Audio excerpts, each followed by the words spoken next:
हमें बहुत गंभीर स्वभाव का होना चाहिए और क्षमावान होना चाहिए। क्षमावान होने से भगवान की प्रसन्नता प्राप्त होती है, भगवान की कृपा प्राप्त होती है। और क्रोध करने से हमारा पतन ही होता है। क्रोध हमारे पुण्यों को नष्ट करता है, पुण्यों से ही सुख विधान बनता है। अगर कोई क्षमा मांग ले और क्षमा करने लायक अपराध हो तो क्षमा कर देना चाहिए और तुरंत मुस्कुरा देना चाहिए। हम मनुष्य हैं, हम पशुता को ना धारण करें।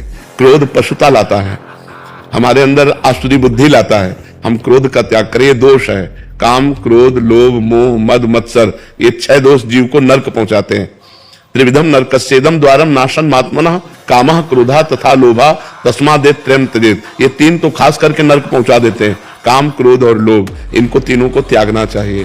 तो हमें लगता है कहीं कहीं क्रोधावेश दिखाने की आवश्यकता होती है, क्रोध करने की आवश्यकता नहीं होती।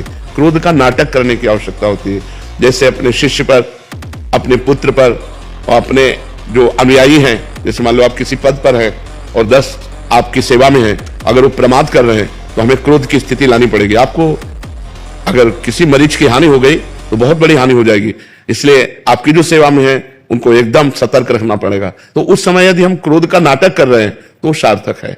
क्रोध अंदर से ना करें। अगर किसी की गलती हमारे प्रति हो गई है और वो हमसे क्षमा मांग रहा है और क्षमा करने लायक है, जैसे लायक शब्द इसलिए बोल रहे हैं कि जैसे स्त्री शरीर है, अब किसी ने गलत दृष्टि से हमें छेड़ा तो हमें एक्शन लेना चाहिए, उसे छोड़ना नहीं चाहिए।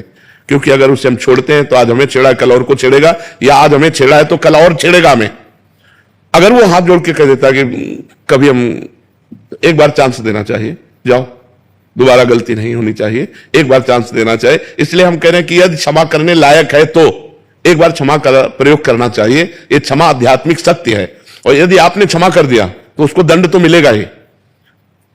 अपने कर्म जाय अपकारी उमा क्षमा श्राप उते भारी। यदि आपने क्षमा कर दिया तो उसको भागवतिक दंड मिलेगा, क्योंकि इसने गलती की है। भगवान नहीं क्षमा करते, अपराधी को जरूर दंड देते हैं, चाहे जितना भजन कर ले।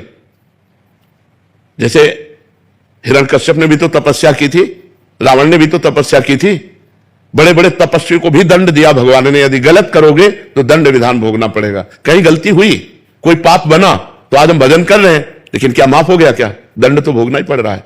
भजन कर रहे तो आगे सुधर जाएगा, तुम्हारा मंगल होगा, लेकिन पीछे पाप किया तो उसे भोगना पड़ेगा।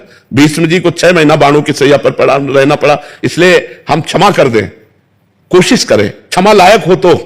जैसे कुछ अपराध होते हैं कि क्षमा लायक नहीं होते। कुछ अपराधियों का स्वभाव होता है कि तत्काल बचने के लिए क्षमा शब्द का प्रयोग करते हैं कि मुझे क्षमा कर दो, और फिर वो नई प्रवृत्तियों से, नए उत्साह से पाप करते हैं। ऐसे लोगों को दंड ही